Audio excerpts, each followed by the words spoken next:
서로 인사합시다. 좋으신 하나님이십니다. 하나님은 말씀을 들을 때는요, 저를 보십시오. 그리고 눈으로 보시는 거고 또 귀로 쫑긋 해서 드시는 것이고, 보시는 것이고, 입으로 또 아멘. 네, 뭔지 알았죠? 제가 책을 보다가 놀라운 동물을 발견했어요. 그래서 저는 세상에 이런 동물이 있는 줄을 몰랐습니다. 그런데 이 동물의 특징은 대담합니다. 그리고 이 동물은 무서움을 모릅니다. 그래서 도대체 이 동물이 어떤 동물이냐? 사자를 보면 달려들어서 물어버려요. 코끼리를 만나면 전혀 도망 안 가고 코끼리하고 싸워요. 크지도 않아. 요만해요. 예. 벌꿀 오소리예요. 이거 조금만 검색해봐도요, 무지막지합니다. 저 뱀이랑 싸워요. 싸우다가 뱀이 한번 물어요. 그러면 정신을 좀 혼미하게 잃어요. 그리고 다시 일어나서 툭툭 털고 씹어 먹어버려요. 이게 오소리예요. 벌꿀 오소리. 코끼리도 그렇게 해버려요. 그래서 이 지상에서 두려움을 모르는 동물이 있다면 이 벌꿀 오소리라 그래요. 왜 벌꿀이라 붙였냐면 이 오소리가 제일 좋아하는 게 꿀이에요. 그래서 벌꿀 오소리라 그럽니다. 사람들은, 동물학자들은 이 벌꿀 오소리를 뭐라고 얘기하냐면 용기 있다, 대담하다, 담대하다, 이렇게 표현을 합니다. 국어 사전에 보니까 이 대담하다는 말이 어떤 말인가를 제가 찾아봤습니다. 봤더니 담력이 크다 또는 용감하다, 이게 대담이라는 뜻입니다. 여러분이 대담하다 그러시면 이번 주에는 국회의장하고 대통령과 뭐가 있다? 대담이 있다. 그 대담은 아닌 겁니다. 잘 이해하셔야 합니다. 그럼 오늘 말씀의 배경이 어디냐? 본문은 이게 비유입니다. 예수님이 기도를 가르치면서 항상 기도하고 낙심하지 말아야 할 것을 비유로 말씀하시되, 이렇게 시작을 합니다. 그런데 이 말씀을 가르친 곳이 어디냐? 앞을 넘겨보니까 좀 한참 올라가더라고요. 어디인지 했더니 예수님의 주된 사역이 갈릴리 해변입니다. 그래서 그 갈릴리 해변에서 말씀을 전하고 있었습니다. 그래서 거기서 무슨 말씀을 전했냐? 물론 여러 말씀을 전했겠지만 특히 이 예수님이 갈릴리 해변에서 기도가 중요하다고, 기도가 뭔지를 알려주는 겁니다. 그래서 누가복음 18장의 내용이 3주 동안에 제가 전할 건데요, 이 3주 동안에 가부가 기도했던 내용이 세 가지 형태로 나타나요. 그 첫 번째가 대담한 기도예요. 두 번째가 절박한 기도예요. 그래서 다음 주 설교 제목이 뭐냐면 쪽박나서 절박하면 대박난다. 너무 잘 줬어요. 쪽박나서 절박하면 대박난다. 여기 보면 갈릴리 해변의 모습을 잠깐 보여드리겠습니다. 그러니까 이 갈릴리 해변은 뭐 어디다가 이렇게 아니라 구글 이미지 검색하면 그냥 무코 같은데, 무코 등지에서 보면 비슷한, 이게 갈릴리 해변이에요. 예수님이 저기에서 뭘 가르쳤냐면 제자들이나 주위 사람들에게 오늘 특별히, 얘들아, 항상 기도하고 낙심하지 말아야 한다. 내가 지금 비유를 하나 설명해 줄게. 이 비유 안에는 너희들이 어떻게 기도해야 될지를 세 가지를 말하고 있다. 물론 이제 저희가 본 건 세 가지죠. 그렇게 말하고 있다. 그 첫 번째가 뭐냐? 대담한 기도다. 오늘 그 대담한 기도를 나눌 겁니다. 근데 이 비유에 보면요, 예수님이 한 여인을 등장시키는데 이 여인이 과부입니다. 신구약 성경에서 과부는 도움을 받지 못하고 홀로 남아있고, 그리고 무엇인가를 충당하지 못하는 세상에서 가장 약한 존재가 과부입니다. 근데 이 과부가 억울한 일이 생긴 거예요. 그러니까 이 억울한 일이 생겼으니까 이 억울함을 풀어야 되는데 풀 만한 곳이 없어요. 자기 힘으로 안 되니까. 그때는 그 마을에 누가 있냐 봤더니 재판관이 있어요. 아싸 하고 들어보니까 그 재판관이 불의한 재판관이래요. 말이 너무 어려워요. 그래서 다른 영어 번역본하고 한글 번역본을 보니까 악이라고 표현되어 있어요. 악한 재판관, 나쁜 재판관, 비리에 일삼는 재판관, 탐관 오리, 이렇게 되는 거죠. 그 재판관이 있는 겁니다. 그래서 이 상황에서 우리가 첫 번째 볼 수 있는 거 오늘은 하나죠. 대담한 기도가 무엇인지. 그리고 우리는 왜 요즘 들어서 문제가 생기고 병이 걸리고 물질의 문제가 있고 개인적인 걱정이 있으면 성도들의 기도가 대담해지지가 않고 자꾸만 눌려버려요.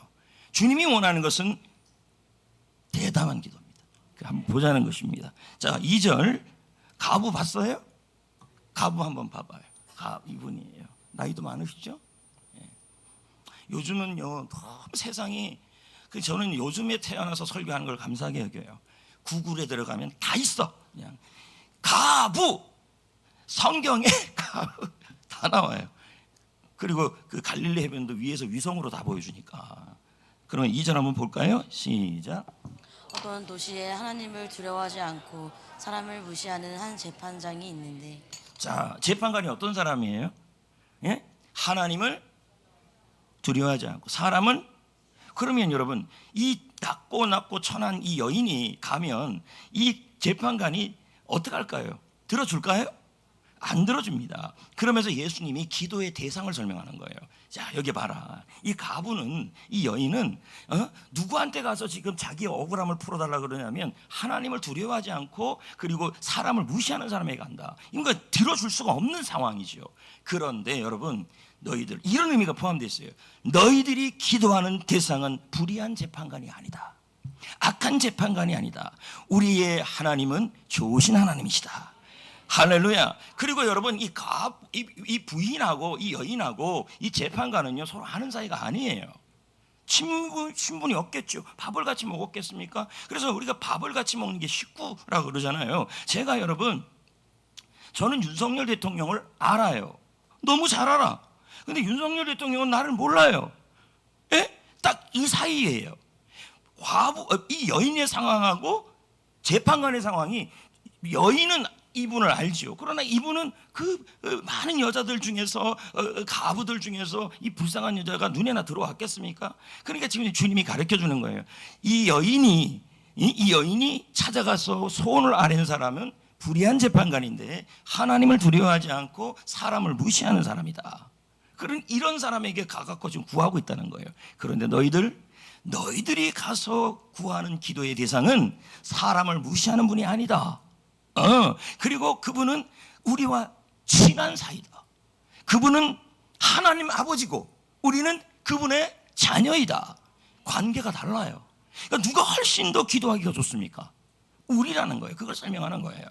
여러분, 우리는 예수 그리스도를 믿음으로 하나님의 자녀가 되는 권세를 얻었어요. 이게 중요한 사실입니다. 근데 이 여인은 이 재판관의 자녀도 아니고 가족도 아니에요. 그런데도 가가지고 뭐 하고 있냐면 도와달라고 이제 뻔뻔하게 가서 도움을 구하는 거예요. 근데 우리는 그럴 필요가 없어요. 하나님은 나를 알고 나는 하나님을 알아요. 하나님은 나의 생각을 아셔요. 나의 안고 일어섬을 알아요. 나의 눈물도 아시고, 시편 139편에 나오잖아요. 네가 바다 끝에 가서 거할지라도 내가 너와 함께 하겠다. 하나님과 나의 상황은 달라요. 그러니까 우리가 기도하는 대상은 지금 이 불의한 재판관에게 찾아가는 그 여인보다 훨 낫습니다. 우리는 하나님의 자녀입니다. 할렐루야. 어떻게 자녀가 됐습니까? 하나님께서 하나밖에 없는 아들 예수를 이 땅에 보내주셨습니다. 그래서 우리가 모두 죄인이니까 우리의 모든 죄를 다 짊어지게 해서, 그래서 우리를 뭘로 만듭니까? 하나님의 자녀로 만들어 놓은 겁니다. 굉장한 거죠. 제가 장재기 목사님 책을 읽었어요. 장재기, 이름도 너무 좋죠. 장재기. 장재기 목사님의 책을 읽었는데 책 제목이 따라하는 기도예요. 근데 그 책에 보니까 목사님의 간증을 얘기를 하더라고요. 자, 이렇게 시작을 해요. 우리 집의 주인은 어린 아들이다. 이렇게 시작을 해요. 이 책은 기도책이에요. 그렇다면 지금 제가 전하는 이 내용하고 이 목사님이 자기가 말한 내용하고 뭐가 맞다는 얘기예요. 지금 2살짜리 3살짜리인데 온 집안에 목사님 물건은 없고 백과사전, 장난감, 그리고 뭐예요? 이렇게 타고 뭐 돌아다니는 거, 그거, 보행기, 그거 꽉 차 있는 거예요. 그러면 여러분, 목회자들 입장에서 책이 정말 중요하거든요. 그래서 이렇게 말해서 사모님이 와서 목사님 책 좀 버려주세요. 왜요? 그랬더니 아니 애를 위해서 책을 좀 사야겠는데 목사님 건 버려야 된다는 거예요. 예? 그래서 목사님이 사모님한테 그랬대요. 내가 다른 건 다 버려도 책은 못 보겠습니다. 차라리 나를 죽여주십시오. 이건 제 말입니다. 목사님이 버텼어요. 근데 그러던 어느 날 목사님이 거실에서 책을 버리고 있었어요. 왜 버리냐 했더니 아들 책 사야 되고 장난감을 집어넣어야 돼가지고 목사님 책은 버리고 아이의 공간을 만들어 주려고 그렇게 하고 있는 거예요. 왜 이렇게 하는 거예요? 자녀니까. 여러분 여자들은 어떻습니까? 여기도 엄마들이 계시는데 엄마들의 옷들이 보면 엄마들은 옷들을 좀 싼 거 입어도요 아이들의 옷들은 좀 잘 사줍니다. 그래서 한번 물어보면요 엄마 옷이 1,000원이면 아이들 옷은 2,000원짜리를 사줍니다. 안 그렇습니까? 그리고 지금 다 옷을 입으셨는데 나는 여러분들 옷이 한 100만 원짜리인 줄 알았어요. 왜 이렇게 옷태가 좋아요? 커피 먹고 싶어요. 목사님이 그런 얘기를 해요. 이 목사님이 아들을 위해서는 나는 돈이 아깝지 않다. 그리고 목사님도 아들을 위해 돈 쓰는 것이 아까워하지 않고 집안 곳곳에 장난감으로 꽉 차 있어도 싫지가 않아요. 그리고 이 아이가 놀다가 코피를 흘리고 놀다가 옷이 찢어지고 그래도 괜찮아요. 그래서 할 수 있으면 다 사주고 싶대요. 근데 이 말이 걸작이에요. 우리 집의 중심은 내가 아니다. 아들이다. 리모컨도 아이한테 가요. 여러분 집에서의 누가 주인인지는요 리모컨을 누가 다느냐예요. 남자 여러분 빼앗기지 맙시다. 나는 철저하게 내가 잡고 있어요. 아니면 묶어 여기다 묶어. 네. 되게 기분 나쁘지 않아요? 뉴스 보는데 확 뺏어가면 못 줘요. 차라리 죽음을 주십시오. 자, 농담입니다. 여러분 그런데 우리 하나님 아버지는 어떻습니까? 우리는 그분을 믿음으로 하나님의 자녀가 됐어요. 요한복음 1장 12절 다 같이 볼까요? 영접하는 자 곧 그 이름을 믿는 자들에게는 하나님의 자녀가 되는 권세를 주셨다. 여러분 우리는 하나님을 믿습니다. 예수 그리스도를 믿습니다. 그래서 우리는 하나님의 자녀가 되었습니다. 하나님은 우리를 너무 사랑합니다. 맞습니까? 그래서 여러분 가끔 이런 분들이 있어요. 아 목사님 나는 너무 연약해서 나는 마음이 약하고 몸이 약하고 몸에 병이 있어서 하나님 앞에 나가기가 너무 힘들어요. 그리고 저는 너무 연약해서 자꾸 넘어지고 실수하고 사고만 쳐요. 또 이런 분이 있어요. 아 나는요 죄가 너무 많아서 하나님 앞에 나가는 게 너무 어려워요. 또 이런 분도 있어요. 잠깐만 기다려봐요. 또 이런 분도 있어요. 나는 하나님께 너무 잘못을 많이 해서 하나님은 나를 원수로 볼 거야. 그러니까 나는 하나님 나갈 수가 없어. 이렇게 하는 분이 있어요. 근데 로마서 5장에 뭐라 그러는지 아십니까? 우리가 죄인 되었을 때, 우리가 하나님과 원수 되었을 때, 우리가 연약할 때 하나님께서 아들 예수를 보내주심으로 말미암아 하나님의 사랑을 확증했다 그랬어요. 자, 그러면 우리는 하나님은 예수 그리스도를 믿게 됐지 않습니까? 그렇다면 예수 그리스도를 믿기 전에 하나님께서 연약할 때, 죄인 되었을 때, 원수 되었을 때 십자가의 복음을 주셨다면 우리가 그 십자가를 믿고 난 이후에 하나님의 자녀가 된 이후에 약해도 또 어떨 때는 죄를 지어도 또 어떨 때는 하나님 마음을 아프게 해도 여러분은 하나님의 자녀입니다. 그러므로 우리에게 필요한 것이 뭐냐면 이런 겁니다. 하나님은 나의 아버지시다. 하나님은 나는 그분의 자녀이다. 그러므로 하나님은 나의 자 보십시오. 무리한 재판관은 사람을 무시했어요. 그러니까 그 재판관은 이 여인의 고통이 뭔지를 몰라요. 와서 얘기하기 전까지는. 근데 하나님은 달라요. 하나님은 이렇게 물어요. 우리가 하나님께 이렇게 물어요. 하나님 저 아세요? 이렇게 물어요. 그러면 하나님은 이렇게 말해요. 그래 널 알지. 너의 이름도 알지. 왠지 아냐? 네가 예수 믿기 전에 죄인 되었을 때, 원수 되었을 때, 그리고 연약할 때 내가 내 아들을 보내서 널 살렸어. 난 널 알아. 넌 나의 자녀야. 하나님의 자녀야. 너가 어디로 가든지 나는 너의 생각도 알고 너의 염려도 알고 너의 걱정도 알고 그리고 너의 이름도 알아. 그래서 성경에서 보면요 하나님이 사람을 부를 때 이름을 많이 불러요. 아브라함아, 모세야, 베드로야. 또 우리는 이렇게 얘기해요. 예수님 저 너무 힘들어요. 너무 힘들어요. 이렇게 얘기를 해요. 근데 왜 힘드냐? 그랬더니 몸이 너무 아파요. 사람들이 나를 힘들게 해요. 너무너무 힘들어요. 그러면 예수님이 이렇게 말해요. 그래, 너 힘든 거 안다. 나도 너 마음 안다. 나도 십자가를 질 때 진짜 힘들었다. 또 우리는 이렇게 말해요. 예수님 저 외로워요. 신문에 보니까요, 이런 게 나왔어요. 대한민국 성인 남성 여성들이 반 이상, 거의 다 50에서 60% 정도가 다 외로움병에 빠져 있대요. 그래서 이 외로움에 빠져 있는 성인 남성이 그 외로움 속에 있는 외로움으로 생기는 마음의 병과 육신의 병이 하루에 담배 15가치, 담배 한 가치, 한 통에 몇 개 들어있어요? 몇 가치예요? 걸릴 뻔했어요, 여러분. 여러분, 외로움 상태가 해결이 안 되면 신문에서 뭐라고 얘기하냐면 하루에 담배 15개를 피운 거래요. 그 외로움이 그렇대요. 그래서 지금 이런 말까지 나와요. 영국과 일본 같은 경우는 국가 부서 중에서 외로움 부서가 있대요.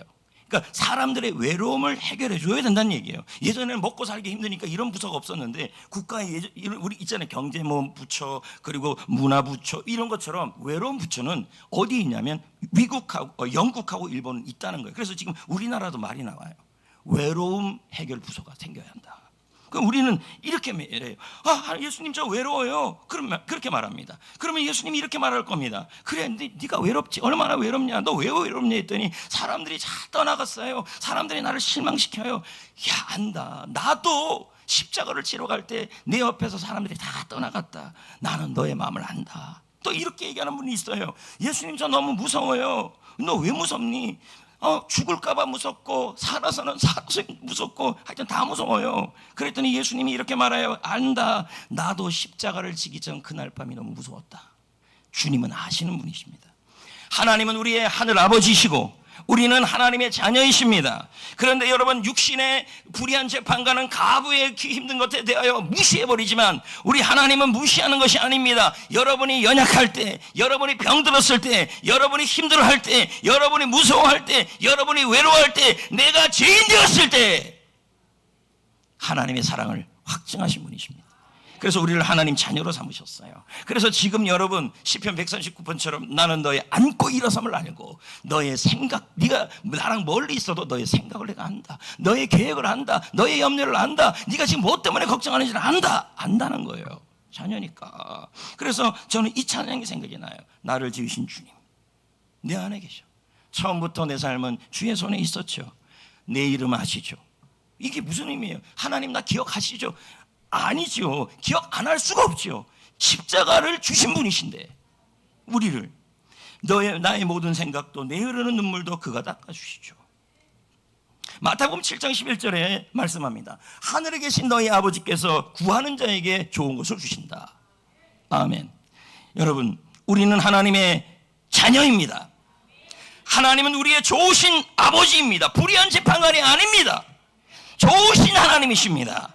사람을 무시하는 분이 아니라, 외면하시는 분이 아니라, 여러분이 죄인 되었을 때, 원수 되었을 때, 그리고 연약할 때 우리에게 하나님 예수 그리스도를 보내주셔서 우리를 포기하지 않으신 분이 우리 하나님 아버지십니다.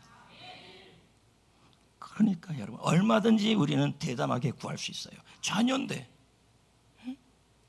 그래서 여러분, 오늘 대담한 기도가 어떤 기도냐, 이 여인의 기도를 모습을 통해서 두 가지를 할 수 있어요. 딱 두 가지. 첫 번째 대담한 기도는요, 당당하고 뻔뻔한 기도예요. 이 뻔뻔하다는 단어가 중요합니다. 자, 3절을 읽어봅시다. 시작. 그 도시에 한 과부가 있어 자주 그에게 가서 내 원수에 대한 나의 원한을 풀어주소서 하되. 자, 이 여인이 지금 하는 거 보십시오. 이 여인은 재판관을 잘 몰라요.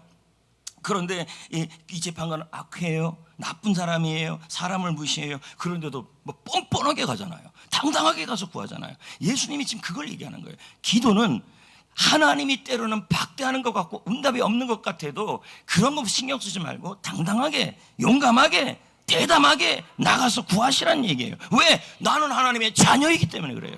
자, 이걸 좀 더 쉽게 설명을 해보겠습니다. 여러분, 자녀가 누릴 수 있는 최고의 특권이 뭐냐면 아빠한테 나갈 수 있는 거예요. 그럼 제가 한번 찾아봤어요. 찾아봤더니 트럼프 대통령을 쳤더니 아들과 트럼프 쳤더니 이때요. 근데 안 되겠어 트럼프는요. 그래서 내렸고 오바마 대통령을 한번 쳐봤어요. 근데 오바마 대통령 한번 보여줄까요? 오바마 보세요. 손녀 아니에요. 근데 너무 늦게 났다, 그죠? 자, 저거 어디서 아는 거예요? 요거보다 좀 더 커야 돼. 이 집 아이 아닌가 혹시? 이것도 남의 아들 같은데. 그냥 이렇게, 우리가 이렇게 생각합시다. 저 두 사람은 오바마 대통령의 아들이다. 이렇게 한번 생각을 해봅시다. 지금 보십시오. 저 아이가 저렇게 어린 아이가 오바마 대통령이 서재에 있어요. 근데 여러분 그 서재에 문을 벌컥 열고 들어가는 3살짜리 아이는 대통령 아들밖에 없어요. 뻔뻔해. 어떻게 이럴 수가 있어요? 옆에 있는 비서실장이 야 통촉하여 주십시오. 통촉하여 왜 이러십니까? 근데 대통령 방 들어가려면 전화하고 두들겨야 되고 예약했습니까? 약속 잡았습니까? 안 잡았는데요. 못 들어와요. 근데 아들이 못 들어가 어디 있어요? 그냥 들어가는 거지. 뭔 상관이에요? 거기다가 이렇게까지 합니다. 일을 보고 있는데 너무 뻔뻔하게 무릎 위에 올라가서 앉아요. 옆에 있는 비서실장이 야, 저 버릇없다. 누가 버릇없다 그러겠습니까? 3살인데. 그러면 그러고 나서 아이가 그 대통령 그 응접실에 거실에 왔다 갔다 하면서 뭐 막 잡아요. 한 500만 원짜리. 너 안 돼. 허락 맡았어? 나 그냥 잡아요. 비서실장 못 잡는데. 깼어요 또. 마치 자기에게 맡겨놓은 것을 찾기라도 하듯 그렇게 당당하고 뻔뻔합니다. 눈치를 안 봐요. 왜 그래요? 자녀니까 그래요. 자기가 잘못해도 뻔뻔해요. 더 웃긴 게 뭔지 아십니까? 여러분이 자녀들에게 용돈을 주잖아요. 맞지요? 근데 그거 누구 돈이에요? 어떨 때 보면 좀 이해가 안 될 때가 있어요. 내가 용돈을 줬는데 그거 가지고 떡볶이를 산다. 예를 들면 내 돈이잖아요. 근데 받는 즉시 자녀들은 뭐라 그럽니까? 자기 돈이래요. 세상에 이런 뻔뻔한 게 어디 있어요? 여러분, 누가 하나님 앞에 마음대로 나갈 수 있을까요? 누가 하나님 앞에 당당히 나갈 수 있을까요? 오직 하나님의 자녀뿐입니다. 이걸 건사라 그래요. 할렐루야. 그래서 하나님을 이렇게까지 표현해요. 로마서 8장에 보면 너희가 양자의 영을 받아서 하나님을 아빠 아버지로 부르게 됐다. 아바 아버지. 아바라는 뜻은 헬라로 A 다음에 베타 2개, 그 다음에 그러니까 베타가 2개가 들어갔다는 말은 비읍이 2개 들어갔다는 얘기예요. 그럼 뭐예요? 아바가 아니라 사실 뭐 이렇게 읽어야 돼. 아빠 이렇게 읽어야 돼. 그러니까 하나님이 얼마나 우리를 친근하게 보시는 겁니까? 자, 에베소 3장 12절을 보십시오. 더 놀라운 말씀이 나와요.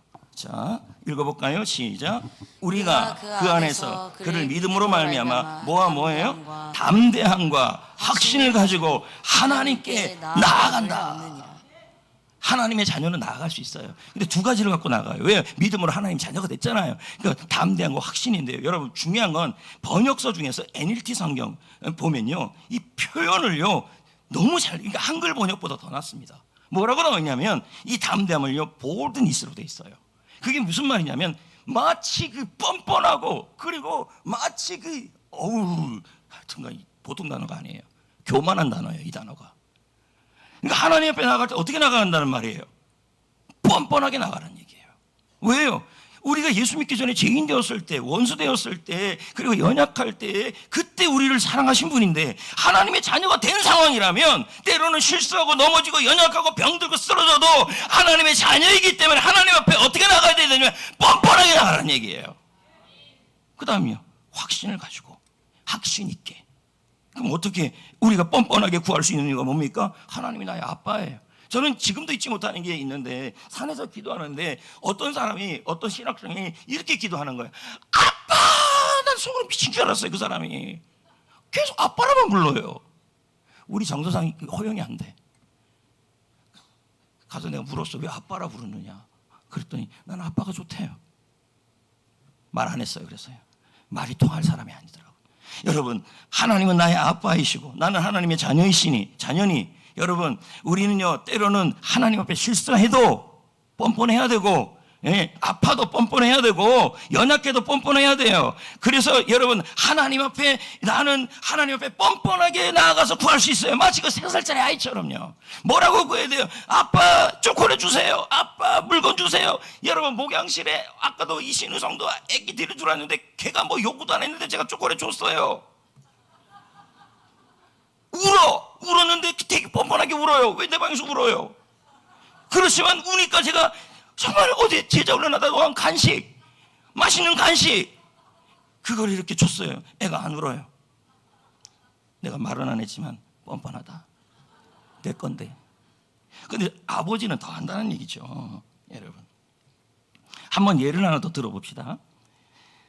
한밤중에 아이들도 자고, 한 3살짜리 자고, 여기 엄마 아빠가 자는데 아이가 울어. 목말라요. 엄마 목말라. 아빠 목말라. 세상에 이런 애들이 어디 있어요? 피곤한데. 근데 이 아이의 특징이 뭔지 아십니까? 엄마 아빠가 부르면 반드시 물을 줄 거라는 확신이 있어요. 그렇지 않으면 그렇게 말 안 하죠. 그 밤에 의심을 안 해요. 자, 그런데도 못 일어나겠어요. 엄마 아빠가 너무 잠이 쏟아져서 못 일어나요. 그러면 아이는 어떻게 해요? 더 세게 울어요. 세상에 쫓아내야죠, 우리 입장에서는. 근데 너무 뻔뻔해. 부모는 일어나요, 안 일어나요? 그래서 이렇게 말하지 않아요. 야, 너 왜 이렇게 애가 정신을 못 차리냐? 너 도른 거 아니냐? 너 왜 이렇게 뻔뻔하냐? 나도 자야 되잖아 라고 말 안 합니다. 애가 쌌어요.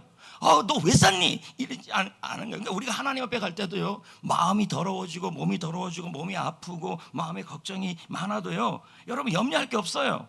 주님은 우리의 하늘 아버지고 우리는 하나님의 자녀고, 오직 우리가 하나님 사이가 가까우면 너희들이 아바 아버지라 부르게 됐다 그러잖아요.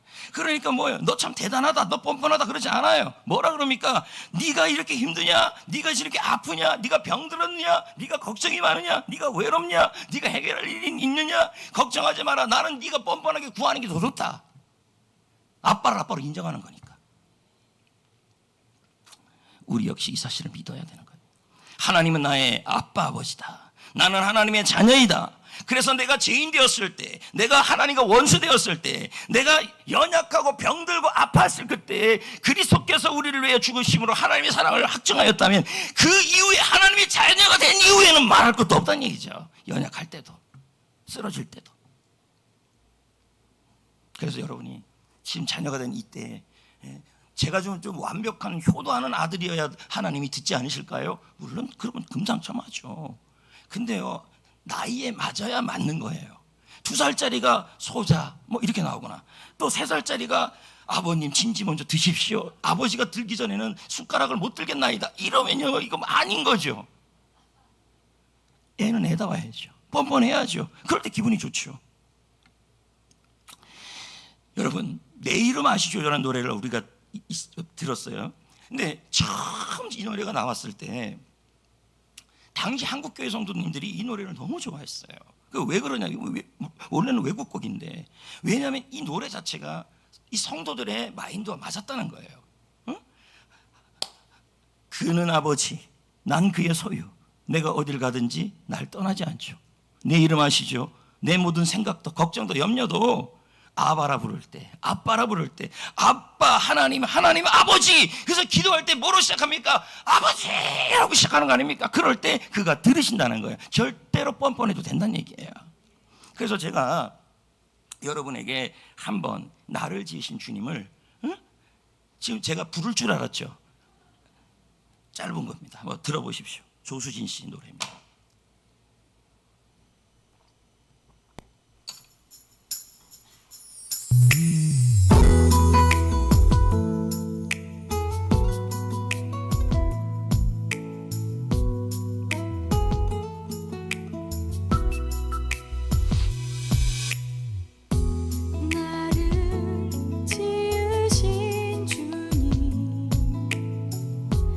내 안에 계셔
여기까지 들읍시다. 은혜가 되죠? 내 이름 아시죠? 여러분, 대담한 기도는 어떤 기도냐면 하나님이 나의 하늘아버지이시고 나는 그분의 자녀이기 때문에 내가 연약해도 약해도 부족해도 병들어도 실패해도 자녀는 자녀인 거예요. 그러니까 그럴 때 너무 움츠러들지 말고 당당하게 뻔뻔하게 나가셔서 하나님이 무릎 앞에 앉거나 하여튼 하나님 뭘 하지 않아요. 뻔뻔하게 나가서 여러분 구할 걸 구하셔야 돼요. 그 뭘 구해야 됩니까? 불가능한 일을 구하고 있어요. 이 여성이요. 자, 보자고요. 1절에. 자, 1절에 보자고요. 시작. 예수께서 그들에게 항상 기도하고 낙심하지 말아야 할 것을 비유로 말씀하셨다. 쉬운 성경에서 이 낙심하지 말라는 표현을 참 번역을 잘 해냈어요. 희망을 잃지 말아라. 그러니까 억울한 일, 원한 갚아야 될 일이 있는데 그것이 해결 안 된다고 해서 나도 희망을 품지 말아라. 예를 들면 이런 거죠. 우리 교회도 아픈 분들이 많은데 그 아픈 문제 때문에 희망을 잃지 말고 절망하지 말고 뻔뻔하게 희망을 품으라는 거예요. 불가능하지만 기도가 그런 거 아니겠습니까? 그래서 뭐예요? 크게 구하라는 얘기예요. 크게. 예, 지금 그 얘기를 하는 거예요. 예를 들면 사업에 실패했어요. 근데 실패했는데 이 여인 입장에서는 원한을 갚는 일이 어려운 일이지만 이런 안 되는 도저히 해결 안 되는 일들이라 할지라도 어떻게 하라 그러냐면 희망을 잃지 말아라. 포기하지 말아라. 그리고 희망을 품고 해결해 주실 것을 믿고 구하라 이거예요. 근데 이 담대한 기도, 대담한 기도 두 번째는 뭐냐면 하나님께 크게 구하라는 얘기예요. 자, 가부 입장에서 이 여인 입장에서 억울한 일을 해결하는 일은 절대로 안 되는 일. 그 입장에서 그냥 그러고 살아야 될 일이에요. 그런데 포기하지 않잖아요. 낙심하지 않잖아요. 희망을 갖잖아요. 그걸 해결하려고 그 재판관은 그걸 할 수 있다라고 크게 믿어버린 거예요. 그래서 대담한 기도는 크게 구하는 거예요. 이 여인은 그렇게 할 수가 없는 여인이에요. 우리 용기청 안에 한 목사님이 계셨어요. 여자분인데 60세가 넘은 목사인데 남편 돌아가시고 혼자 이제 자그마한 교회에서 사역을 하는데 아마 시하고 이 땅 문제가 생겼는가 봐요. 그래서 이거 철거해라 그랬더니 못한다 그러다가 갑자기 지지난주에 처인구에서 포크레인을 가서 부셔려고 그랬던 거예요. 근데 옆에 있던 주민들이 뭐라 그러냐면 좀 기다려 주시고 그러니까 이 목사님, 여자 목사님 입장에서는 남편이 없지, 혼자지, 도와줄 사람이 없지, 시아하는 사람도 없지, 그리고 또 뭐예요? 변호사도 모르지. 그러니까 딱 이 상황이라는 거예요. 지금 이 여인의 상황이. 희망을 잃을 상황이에요. 그렇지 않아요? 근데 여러분들 중에 이럴 상황이 있다니까요. 질병 때문에 우리 교회 병원에 입원한 분들이 참 많아요. 근데 질병 때문에 어디서 이걸 해결이 안 돼요. 그래서 희망을 잃어버려요. 또는 여러분 사업 때문에, 가정 때문에, 사람 때문에 뭐 안 돼요. 이거 해결이 안 돼요. 어디서나 구할 수 없으니 이 목사님 입장에서는 너무 답답하니까 용기청에 기도 부탁을 한 거죠. 결론은 다 해결이 됐어요. 잘. 죄송합니다. 해장.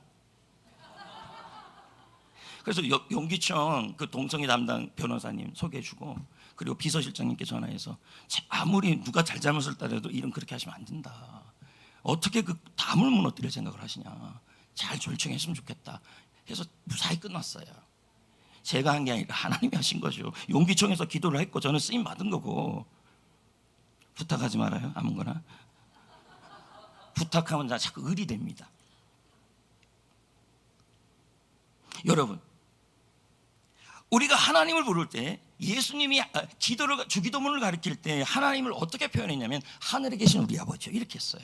그러니까 우리 하나님 아버지는 어떤 분이에요? 하늘에 계신 분이다. 이걸 그냥 하늘에 있다 이렇게 표현하시면 안 돼요. 주기도문에서 표현하기를 이건 그런 의미가 아니라 하늘에 계신 아버지란 말은 아버지란 말은 나의 아빠하고 나와 친밀하다는 얘기예요. 그러나 하늘에 계셨다는 말은 이 말은 그렇지만 능력이 있다는 얘기예요. 전능하신 하나님이라는 얘기예요. 해결할 수 있다는 얘기예요. 그래서 크게 구하라는 얘기예요. 여러분 부와 기가 주님께 속해 있어요. 근데 우리는 너무 하나님을 작게 해요. 자, 예를 들면 하나 더 설명하겠습니다. 어린이날이에요. 응? 그래서 아빠가 아이를 데리고 장난감 가게에 들어갔어요. 그날 아빠는 몇 년 동안 이 아이에게 장난감을 하면 안 사줬기 때문에 이번에는 여기다 100만 원을 들고 간 거예요. 와, 몰라. 근데 애는요. 근데 아빠가 딱 얘기해요. 사고 싶은 거 다 사. 응? 근데 이 아이가 아빠가 하늘에 계신 아빠인 줄 모르는 거죠. 100만 원의 능력이 있는 줄 모르는 거죠. 그러니까 뭐예요? 아빠 그러지 마세요. 아빠 돈 없는 거 알아요. 저희 딱지 하나 살게요.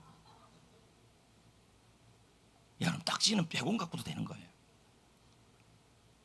만약에 이렇게 얘기를 했다면 이 아빠는 자존심이 상했을 거예요. 우리 아이가 나를 이렇게 왜 초라하게 보냐? 이렇게 능력 없게 보냐? 응? 그렇게 나의 능력을 못 믿냐? 아빠는요, 아이가 좋은 장난감을 고를 배짱이 있길 바랍니다. 물론 이 안에 주머니 안에 100만 원이 있는 아빠예요. 근데 하나님은 100만 원이 뭐야? 그렇죠? 하늘을 만드시고 우주를 만드시고 하늘과 땅은 주님의 것이며, 그리고 역대하 말씀처럼, 역대상 말씀처럼 29장 다윗이 이렇게 고백했잖아요. 부자가 되는 것도, 귀한 사람이 되는 것도, 높아지는 것도 다 하나님의 손 안에 있다. 그렇게 능력 있는 분인데 우리가 주님께 구할 때 대담하지가 않아요. 아이고 50평 집이면 돼요. 아이고 이런다는 거죠. 제 말이 그냥 그렇다는 거죠. 그러면서 그럽니다. 병에 걸리면 하나님 그냥 이러다가 조금 더 살다가 갔으면 좋겠어요, 이러고 말아요. 근데 하나님은 그런 분이 아니에요. 크게 구하셔야 돼요. 그리고 아이들한테도 그럽니다. 아유, 너 성전에 태어났냐? 시골이네? 그냥 밥만 벌어먹고 살아. 기도도 그렇게 해줄게. 이렇게 하시면 안 돼요. 5대학 6대주를 다니며, 나는 아까 우리 한마음 기도 뭐라 그랬습니까? 세계 경영의 인재가 되게 해달라고 나는 이러고 있는데. 크게 구하셔야 돼요. 하나님이 그래야 좋아하십니다. 사업을 하더라도 마찬가지예요. 나의 하나님은 뭐예요? 능력이 있는 분이에요. 해줄 수 있는 분이에요. 네, 그러니까 뭐예요? 해줄 수 있는 분인데 자꾸만 작게 구하시면은 안 돼요. 자존심 상해요. 하나님께 영광 돌리는 게 아니에요. 그럼 오죽하면 하나님이 이렇게 말할까요? 시편 2편 7절, 이게 다 있어요, 성경이에요. 2편 7절 시작. 너는 내 아들이라. 오늘 내가 너를 낳았도다. 자, 이 구절이 예수님에 대한 얘기도 표현돼요. 그러나 E.M. 바운즈는 이 부분을 예수님을 믿음으로 하나님의 자녀가 된 사람도 의미를 한다는 거예요. 그런데 너무 놀라운 것은요, 너희들 낳았지 않냐, 하나님 자녀가 됐지 않냐, 그러면 이제부터 8절 같이 구하라. 8절을 보십시오. 기도의 크기가 달라요. 자, 시작. 내게 구하라. 내가 이방 나라를 내 유업으로 주리니. 내 소유가 땅끝까지. 현대인의 성경은 번역을 해요. 나에게 구하라. 근데 어떻게 구하나요? 내가 모든 나라를 너에게 줄 것이니 온 세상이 내 소유가 될 거다. 사이즈가 달라요. 이 자리에 부모님들이 계시거나 사역하시는 분들이 있다면 기도의 사이즈를 키우셔야 돼요. 하나님은요, 온 세상을 커버할 수 있는 그러한 기도 제목 내셔야 돼요. 우리 교회가 열방을 도전하게 하시고, 우리 아이들이 세계 경영의 인재가 되게 하시고, 하나님을 기쁘시게 하게 하시고, 5대학 6대주에서 하나님이 쓰시는 사람이 되게 하여 주시옵소서, 이렇게 가셔야 돼요. 성전교회가 시골에 있지만 하나님이 성전교회에서 그냥 시골에서 잘 먹고 잘 살았으면 좋겠습니다. 100년 됐으니까 여기서 그냥 만족하고, 하나님이 좋아하지 않아요. 나는 해주고 싶은데요, 하나님은 능력이 있는데요. 그러니까 뭐라 그래야 돼요? 이 지역의 성전교회 때문에 이 지역에 도시가 들어오고 대학이 들어오고, 할렐루야 할렐루야 아멘 아멘 아멘. 아까 3번 해야 되는데. 성전교회가 열방과 세계를 섬기는 복음의 진원지가 되게 하여 주시고, 사이즈를 크게 하셔야 돼요. 그리고 우리 교회가 한국교회 모델만 되지 말고 이제는 세계교회 모델이 되게 하여 주옵소서. 그렇게 사이즈를 키워야 돼요. 여러분의 자녀도 마찬가지예요. 아유, 여성분들 여기 좀 청년들 앉아있지만 그냥 시집 잘 갔으면 좋겠어. 아이고. 시집 잘 안 가면 어떡할 건데요? 기도를 하더라도 나는 평강공주입니다. 남편은 바보 온달입니다. 이 남편과 더불어 나라를 구하겠습니다. 그렇게 기도하셔야지. 애 낳고 잘 되겠다 이렇게 말하면 돼. 그래서 E.M. 바운즈가 하나님은 제한받지 않는다고 설명하고 있어요. 자, 읽어봅시다. 시작. 하나님은 시간과 장소, 거리, 능력 그 어떤 것도 제한받지 않는다. 하나님은 우리가 처해 있는 환경이 아무리 비참해도 기도를 듣고 응답할 수 있는 분이시다. 크게 하시라고요. 그래서 대담한 기도는 첫 번째는 뻔한 기도고, 두 번째는 뭐냐면 어떤 거냐면 하나님의 능력을 믿으시고 나의 아버지라고 믿으시고, 그러니까 뻔뻔할 때는 어떻게 들어가냐, 아바라고 들어가셔야 돼요. 하나님은 나의 아빠기 때문에 어떻게 해요? 내가 잘못해도, 그리고 옷이 더러워져도 뻔뻔하게 가서 구하시라는 얘기예요. 그리고 구하시는데 나의 하나님은 하늘 아버지예요. 그러니까 어떻게 해야 돼요? 크게 구하셔야 돼요. 예. 하나님 저에게 1,000만 원을 주시면, 너 1조를 주시면, 너무 안 될 거 하지 마시고 주시면 하나님의 나라를 위해 크게 사용되겠습니다. 지난주에 어떤 목사님이 차가 고장났다 퍼졌대요. 근데 나한테 전화해서 차 사달래요. 내가 하도 이러고 다녀서 그래요. 나는 가난하지만 하나님은 부자다. 내가 그랬어요. 말도 안 되는 소리 하지 말라고. 내가 믿음이 작아요. 나한테 한 1억만 있었으면 그냥 차도 사주고, 응? 지금도 못 차고 있어요. 그 교회는 개척교회인데 못 사주겠어요. 나도 없어. 하나님은 있어요. 여러분, 얼마 전에 한국기독교학회 신학교육과정 개선연구팀에서 연락이 왔어요. 한국에 있는 신학대학들의 학장들이 모여서 이분들에게, 교수님들에게 연구과제를 맡긴 거예요. 뭘 맡겼냐면, 지금의 신학대학 교육은 이대로 하면 좋은지, 아니면 뭘 보강해야 되는지, 목회하는 목사님들의 그런 리서치를 통해서 앞으로 신학교육의 커리큘럼을 좀 바꾸기를 원하는 거예요. 그런데 나한테 연락이 온 거예요. 목사님, 응?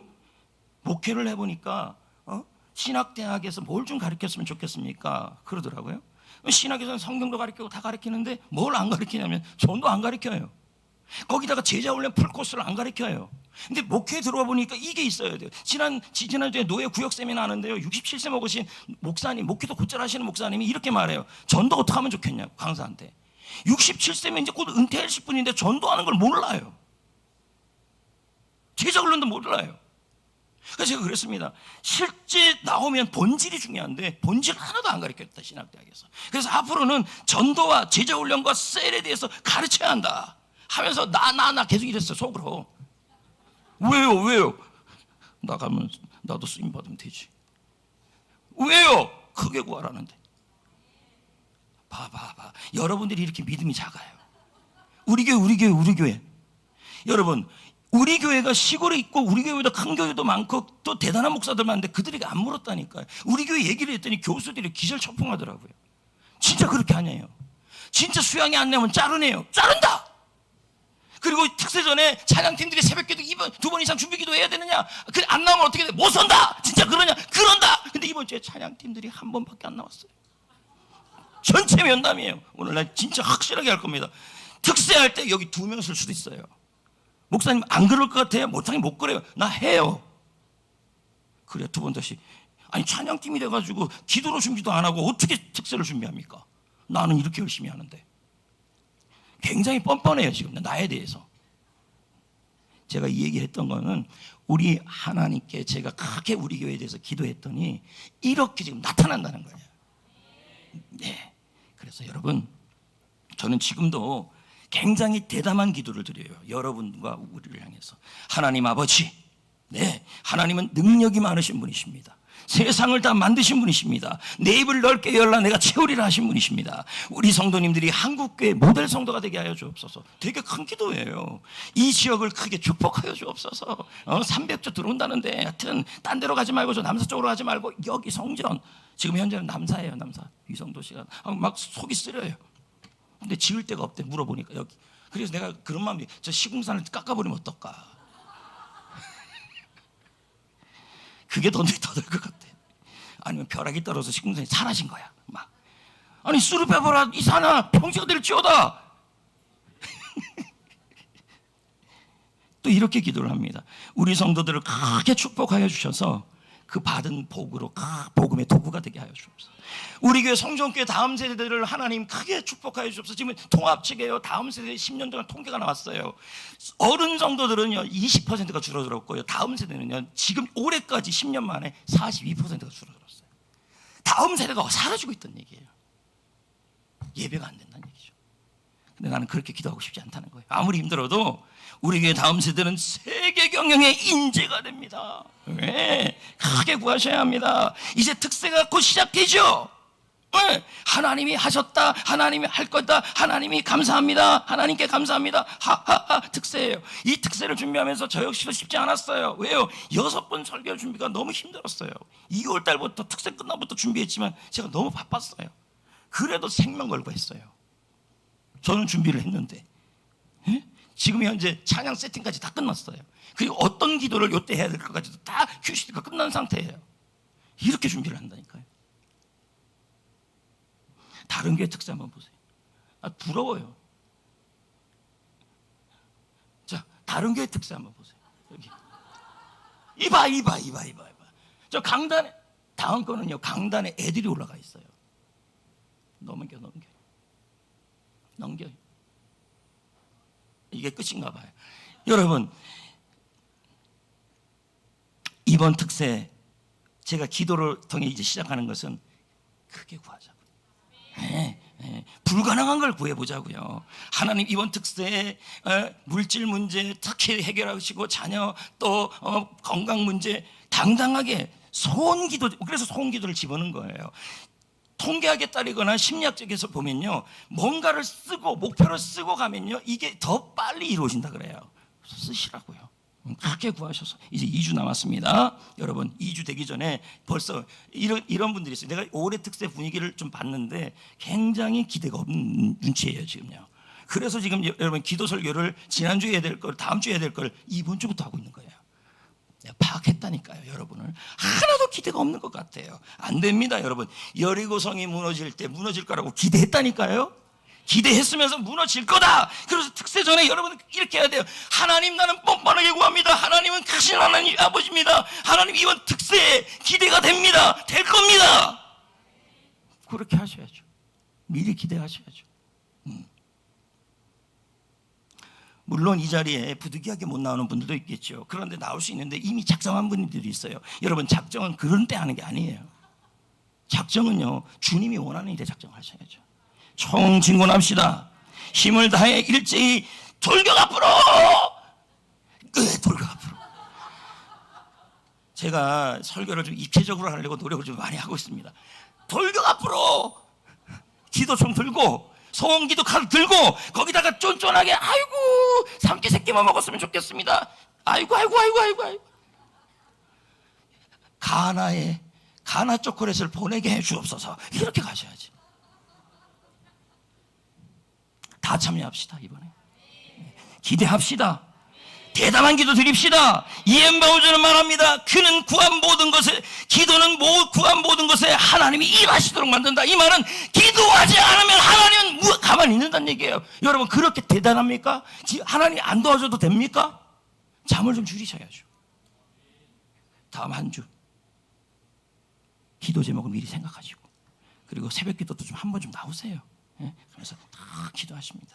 자, 하나님은 나의 아버지시니까, 나의 아빠니까 뻔뻔하게, 하나님은 전능하신 분이시니까 크게. 그래서 오늘 기도 제목, 오늘 설교 제목이 뭐예요? 공짜 응답은 없다예요. 하나님이 공짜로 기도 응답 안 줍니다. 대담하게 해줍니다. 예물 드리시면서 찬양 부르시면서 예물 드리겠습니다. 나를 지으신 주님,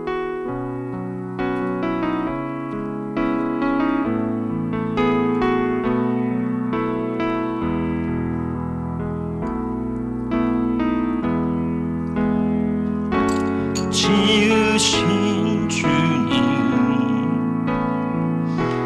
내 안에 계셔. 처음부터 내 삶은 그의 손에 있었죠. 다 같이요. 내 이름 아시죠. 내 모든 생각도 내 흐르는 눈물 그가 닦아주셨죠. 2절입니다.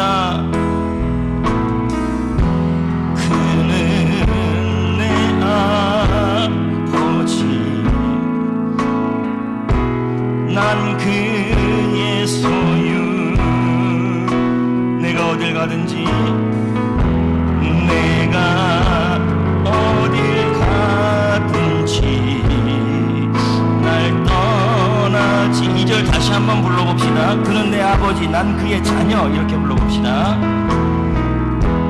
그는 내 아버지, 자녀, 나 그의 자녀.